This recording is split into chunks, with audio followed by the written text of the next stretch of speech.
भारत में 33 करोड़ देवी देवता हैं। अगर उनको मंदिरों में से निकाल दिया जाए और भूखों और गरीबों को उनके स्थान पर बैठा दिया जाए तो कैसा रहेगा। 12 जनवरी विवेकानंद जी का जन्म दिवस। यह बात जो मैंने शुरू में कही ये मैंने नहीं, विवेकानंद जी ने कही थी।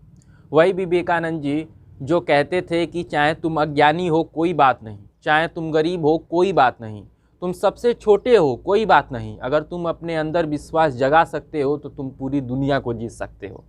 ऐसा सनातनी, ऐसा हिंदू जिसने विश्व को बताया कि हम लोग कौन हैं, कहाँ तक पहुँच सकते हैं और क्या क्या कर सकते हैं। विवेकानंद जी कहते थे, उठो मेरे शेरों और इस भ्रम को मिटा दो कि तुम निर्बल हो, तुम एक अमर आत्मा हो, तुम स्वच्छंद हो, तुम तत्व नहीं हो ना शरीर हो, तत्व तुम्हारा सेवक है, तुम तत्व के सेवक नहीं हो।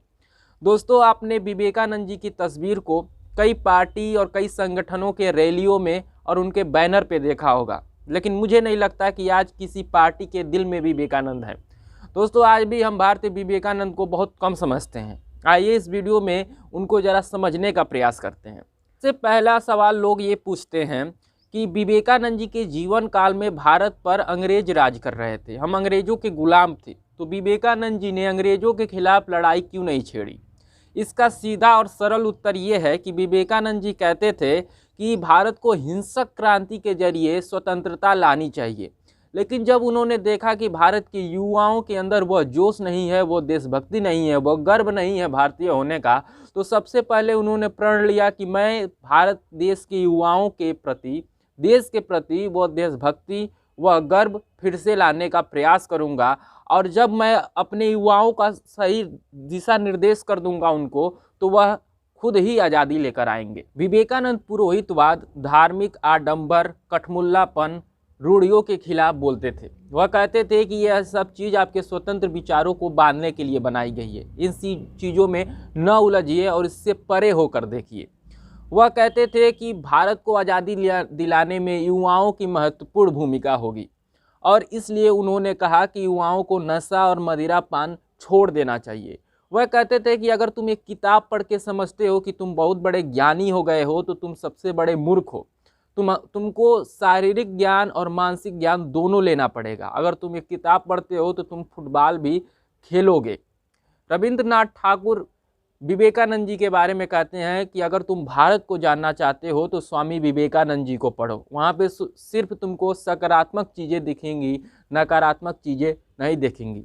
और ये सच भी है दोस्तों, विवेकानंद जी को पढ़ते समय हम लोग को लगता है कि हमको भारतीय होने पर गर्व है, हमको हिंदू और सनातन धर्म में पैदा होने का गर्व है। यह ताकत है स्वामी विवेकानंद जी की।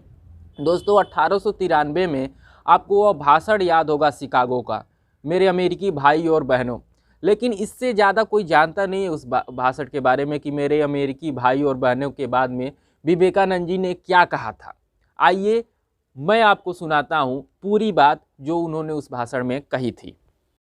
1893 के भाषण में स्वामी विवेकानंद कहते हैं, मेरे अमेरिकी बहनों और भाइयों, आपने जिस सौहार्द और स्नेह के साथ हम लोगों का स्वागत किया है उसके प्रति आभार प्रकट करने के नियमित खड़े होते समय मेरा हृदय अवर्णीय हर्ष से पूर्ण हो रहा है। संसार में सन्यासियों की सबसे प्राचीन परंपरा की ओर से मैं आपको धन्यवाद देता हूँ, धर्म की माता की ओर से धन्यवाद देता हूँ, और सभी संप्रदायों मतों के कोटि कोटि हिंदुओं की ओर से धन्यवाद देता हूँ।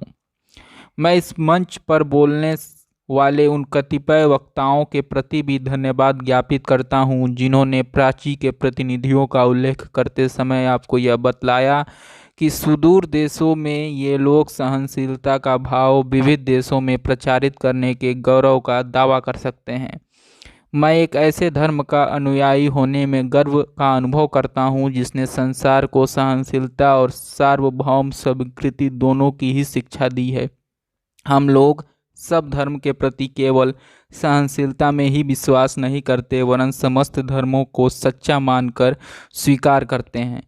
मुझे ऐसे देश का व्यक्ति होने का अभिमान है जिसने इस पृथ्वी के समस्त धर्मों और देशों के उत्पीड़न और शरणार्थियों को आश्रय दिया है।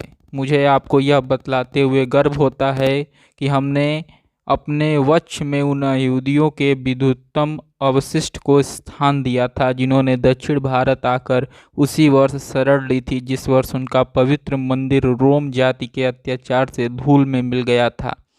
ऐसे धर्म का अनुयायी होने में मैं गर्व का अनुभव करता हूँ जिन्होंने महान जरुष्ट जाति के अवशिष्ट अंश को शरण दी और जिसका पालन वह अब तक कर रहा है।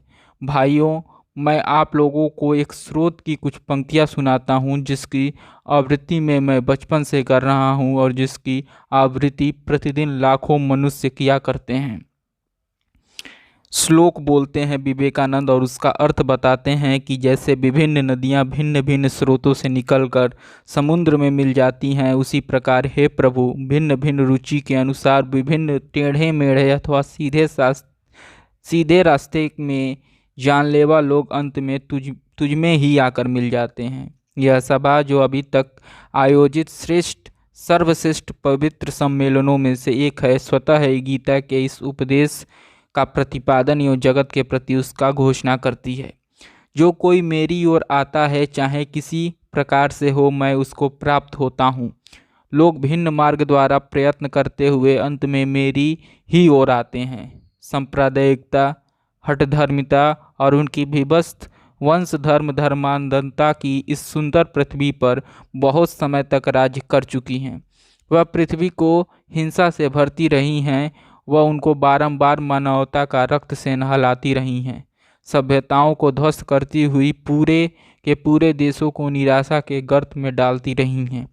यदि ये विभत्स दानवी शक्तियाँ न होती तो मानव समाज आज की अव्यवस्था से कहीं अधिक उन्नत हो गया होता, पर अब उनका समय आ गया है। मैं आंतरिक रूप से आशा करता हूँ कि आज सुबह इस सभा के सम्मान में जो घंटा ध्वनि हुई है वह समस्त धर्मांधता की तलवार या लेखनी के द्वारा होने वाले सभी उत्पीड़न का तथा एक ही लक्ष्य की ओर अग्रसर होने वाले मानवों की पारस्परिक कटुता और मृत्यु निदान सिद्ध हो।